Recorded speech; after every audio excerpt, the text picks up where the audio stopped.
Hello IIT aspirants, welcome to Mathbook. मैं आपका teacher Nitin. आज इस वीडियो में हम वो टॉपिक कवर करेंगे जिससे स्टूडेंट्स को सबसे ज़्यादा डर लगता है। आज तक के अगर आपको इससे डर लगता था तो आज हम इसको निस्तो नाबूद कर देंगे।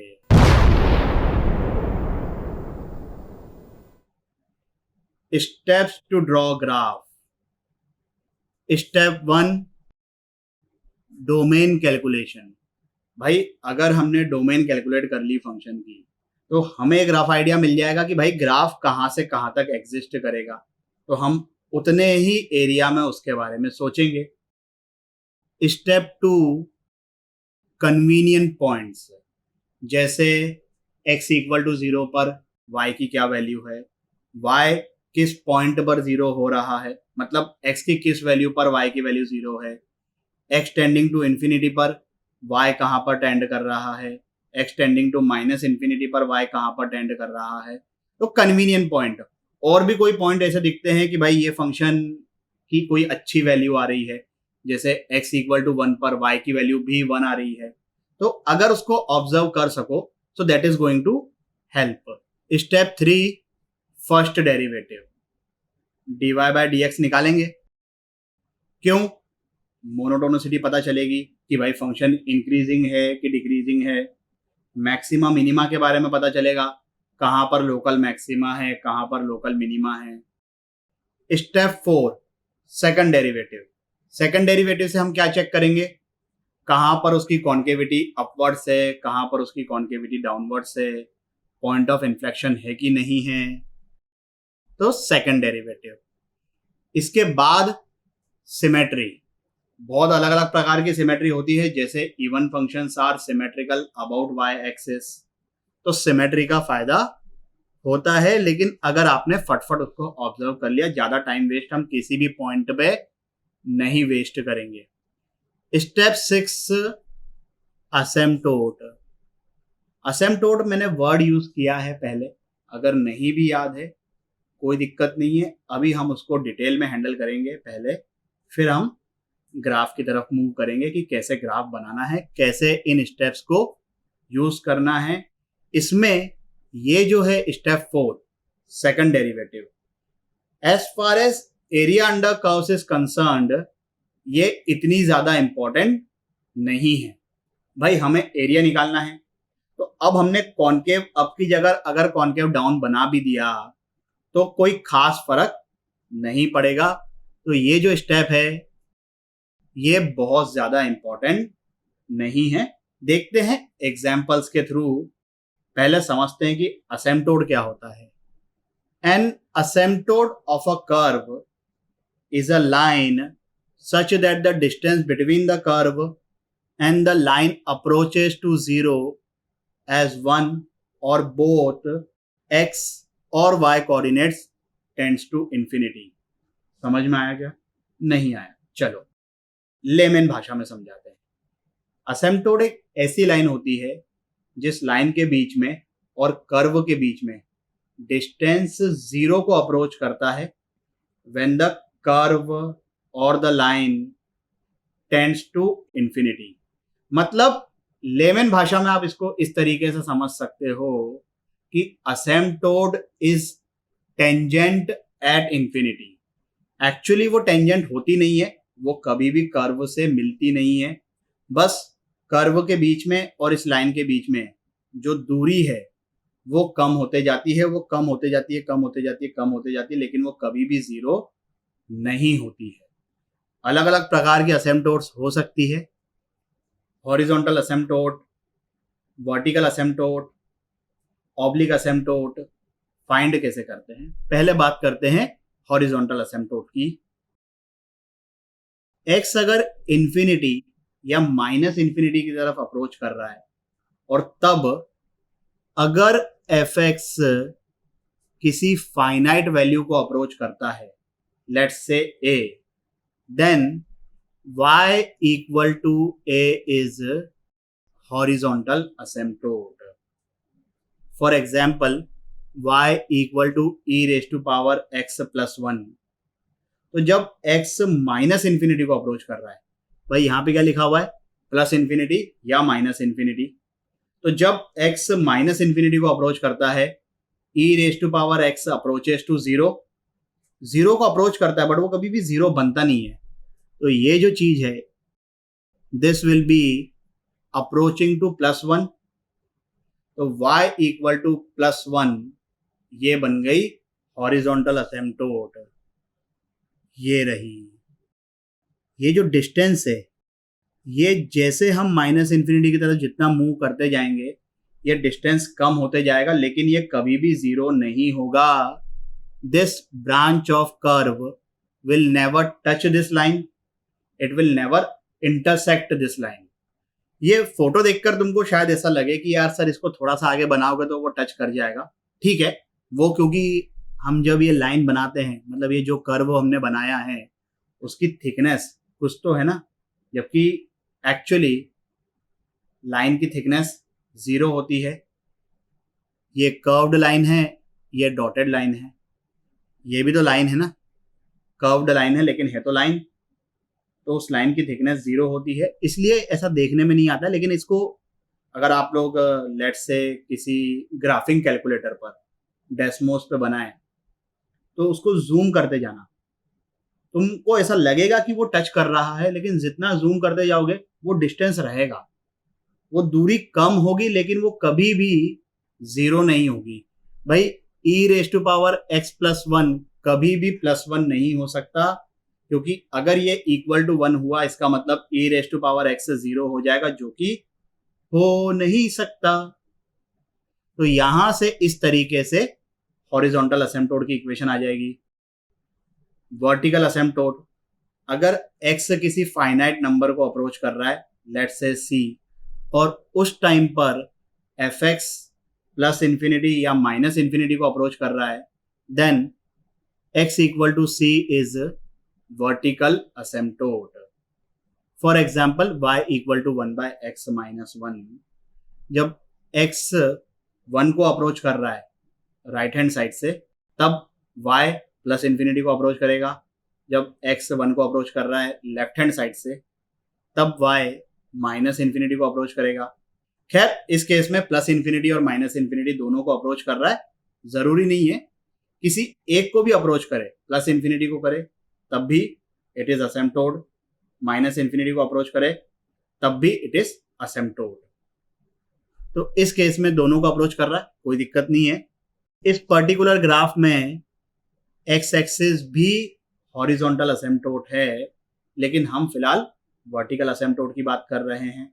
अब जो नेक्स्ट चीज है ऑब्लिक असिम्प्टोट, वो इंटरेस्टिंग है भाई। अगर x प्लस इन्फिनिटी या माइनस इन्फिनिटी को अप्रोच कर रहा है, तब एफ एक्स अपॉन एक्स किसी फाइनाइट नंबर को अप्रोच कर रहा है, लेट्स से m, तब चांसेस हैं कि ऑब्लिक असिम्प्टोट हो सकती है। अगर ये वैल्यू नॉट डिफाइंड या इनफाइनाइट आ गई, तब ऑब्लिक असिम्प्टोट डज नॉट एग्जिस्ट। तो पहले तो ये फाइनाइट आ गया, फिर हम फाइंड करेंगे limit x tending to plus infinity और minus infinity F x minus M X, M जो ये आया है, और अगर इसकी वैल्यू भी फाइनाइट आ जाए, let's say c, then oblique asymptote will exist and the equation of oblique asymptote will be y equal to mx plus c। भाई m भी अपना फाइनाइट आ गया, m क्या हो गया, स्लोप। ये देखो fx by x मतलब y by x, वो वैल्यू फाइनाइट आ गई, स्लोप मिल गया। c कैसे निकालेंगे, यहां से y माइनस एम एक्स से, मतलब fx माइनस एम एक्स, वो वैल्यू भी फाइनाइट आ गई। तो इसका मतलब ऑब्लिक असिम्प्टोट एग्जिस्ट करती है, जिसकी इक्वेशन है y equal to M X plus C. For example y equal to X plus one by X,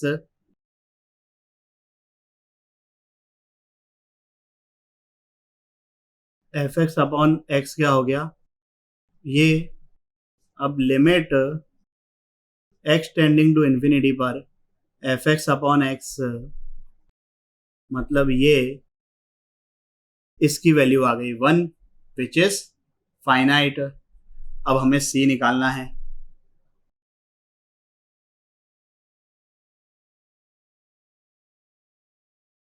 F x तो ये हो गया, एम ये आ गया, M into X that will become X. तो एफ एक्स में से एक्स को सब्ट्रैक्ट किया तो ये आ गया, इसकी वैल्यू आ गई 0। 0 इज अ फाइनाइट नंबर। तो इस केस में जो ऑब्लिक असिम्प्टोट है उसकी इक्वेशन आ जाएगी y इक्वल टू एक्स। ये है ऑब्लिक असिम्प्टोट। बात समझ में आई क्या? समझ में आ गई है तो इस सिंपल से क्वेश्चन को आंसर करिए 5 मिनट के लिए वीडियो को पॉज करके। चलिए भाई, कितनी असिम्प्टोट्स है? 2। एक तो वर्टिकल असिम्प्टोट जो कि बहुत ही इजी है ऑब्जर्व करना, और एक oblique asymptote y equal to 3x plus 3। चलिए भाई, वर्टिकल असिम्प्टोट को आइडेंटिफाई करना बहुत ही आसान। x टेंडिंग टू 1 पर this expression is tending to plus infinity और माइनस इन्फिनिटी। तो x इक्वल टू 1 आ गई वर्टिकल असिम्प्टोट। ऑब्लिक की बात करें, F X upon x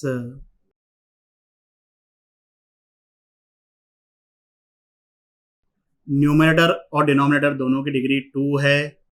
numerator में लीडिंग कोएफिशिएंट 3, डिनोमिनेटर में लीडिंग कोएफिशिएंट 1। तो इसकी वैल्यू आ गई 3। चलो भाई, ये फाइनाइट आ गई। फिर f x minus M x, LCM फैल्सियम लिया, 3x स्क्वायर कट गया। न्यूमरेटर की डिग्री 1, डिनोमिनेटर की डिग्री भी 1। न्यूमरेटर में लीडिंग कोएफिशिएंट 3, डिनोमिनेटर में लीडिंग कोएफिशिएंट 1। तो इस लिमिट की वैल्यू आ गई 3।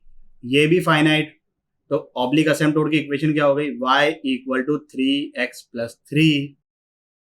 आ गया अपना आंसर।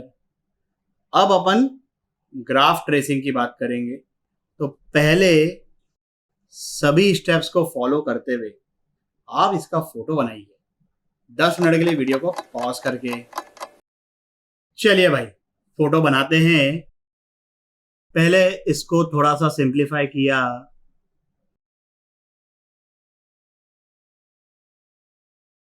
इस फंक्शन की domain all real numbers. Convenient point की बात करें, x टेंडिंग टू इंफिनिटी पर y टेंडिंग टू इंफिनिटी है।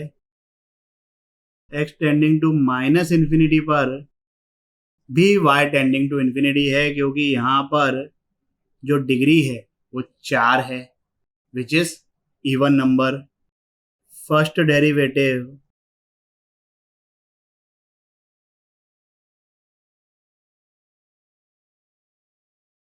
Is this. अब वेवी कर्व से हम देख लेंगे कि कहां पर फंक्शन इंक्रीजिंग है, कहां पर फंक्शन डिक्रीजिंग है।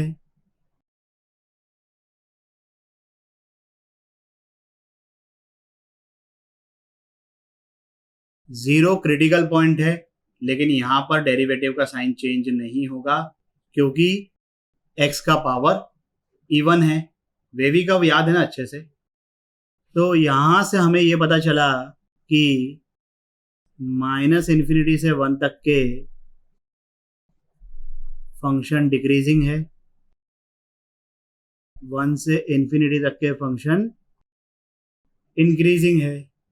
अब जैसा मैंने कहा कि डबल डेरिवेटिव बहुत ज़्यादा इंपॉर्टेंट नहीं है, फिर भी ये पहला क्वेश्चन है, निकाल लेते हैं।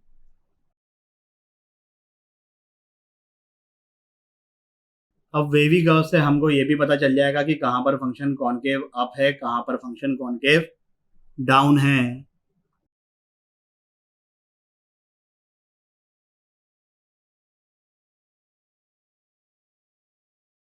चलिए भाई, तो माइनस इन्फिनिटी से 0 तक में कॉनकेव अप, 2/3 से लेकर इन्फिनिटी तक में कॉनकेव अप, 0 से 2/3 में कॉनकेव डाउन।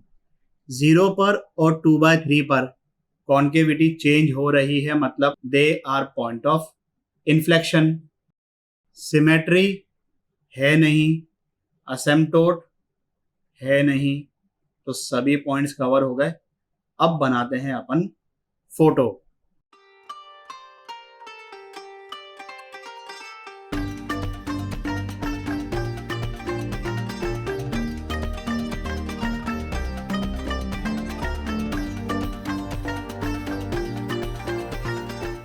देखो भाई, 0 पर फंक्शन की वैल्यू 0, 4/3 पर फंक्शन की वैल्यू 0, माइनस इन्फिनिटी से लेकर 1 तक के फंक्शन डिक्रीजिंग, 1 से लेकर इन्फिनिटी तक फंक्शन इंक्रीजिंग, 1 हो गया पॉइंट ऑफ लोकल मिनिमा।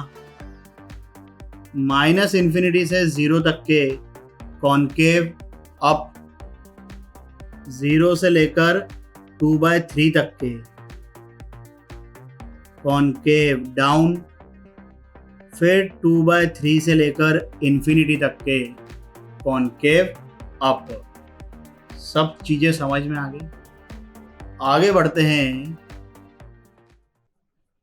इसका फोटो बनाइए 10 मिनट के लिए वीडियो को पॉज करके। चलिए भाई, इसको इस तरीके से लिखता हूं, x इक्वल टू 1 या -1 नहीं हो सकता, क्योंकि एक तो ये बात कि ये भाई ये डिनोमिनेटर में है, लेकिन ओरिजिनल क्वेश्चन में तो ये डिनोमिनेटर में नहीं था, ये मल्टीप्लिकेशन में था। लेकिन अगर आपने x को 1 या -1 सब्स्टिट्यूट किया तो LHS बन जाएगा 0, लेकिन RHS 0 नहीं है। और डिटेल एनालिसिस करें इसका,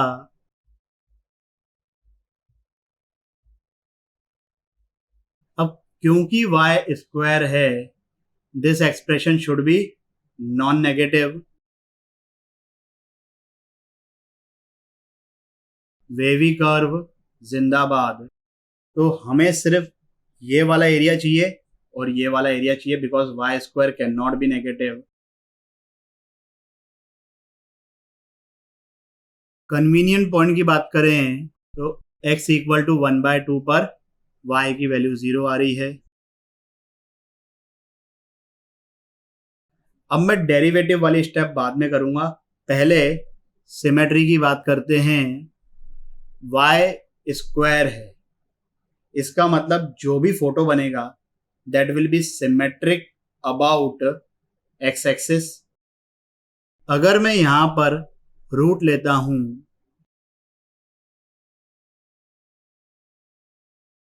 तो ये ऐसा होगा प्लस माइनस।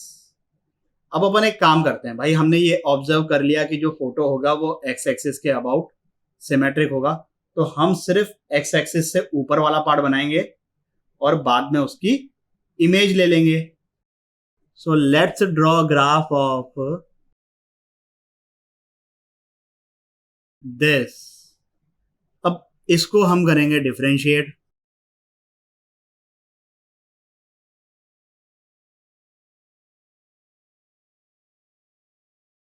अब जो अपने x की पॉसिबल वैल्यूज है, -1 से 1/2 यूनियन 1 से इंफिनिटी, उस इंटरवल में ये जो एक्सप्रेशन है ये नेगेटिव आएगा। आप लोग चेक कर लो, इसका मतलब है कि फंक्शन डिक्रीजिंग है। फंक्शन कौन सा? ये वाला। भाई ये फंक्शन नहीं है, लेकिन ये तो फंक्शन है ना। और अभी हम इसकी बात कर रहे हैं, फोटो बनाने के लिए हम पूरा मिरर इमेज ले लेंगे एक्स एक्सिस के अबाउट। तो ये जो फंक्शन है वो डिक्रीजिंग है। असेम्प्टोट की बात करें, x इक्वल टू +1 पर और -1 पर वर्टिकल असेम्प्टोट होगी। x इक्वल टू 1/2 पर वैल्यू 0 है।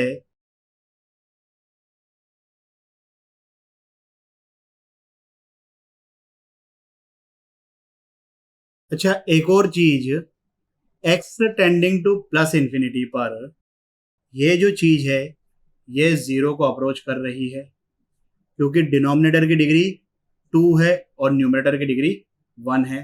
तो x टेंडिंग टू इंफिनिटी पर दिस इज टेंडिंग टू 0। इसका मतलब x एक्सिस हॉरिजॉन्टल असिम्पटोट हो गई।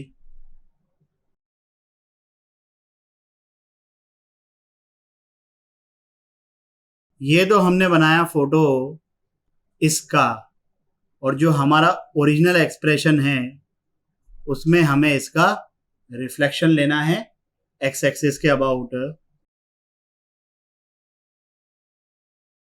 ये हॉरिजॉन्टल असिम्पटोट, ये दोनों वर्टिकल असिम्पटोट। बात समझ में आई? इस वीडियो के लिए बस इतना ही। आशा करता हूं कि आपको ये टॉपिक भी अच्छे से समझ आया होगा। अगर समझ में आया हो तो लाइक, कमेंट, सब्सक्राइब करें और अपने दोस्तों के साथ भी शेयर करें। अगले वीडियो तक के लिए सावधान रहें, सुरक्षित रहें। जय हिंद।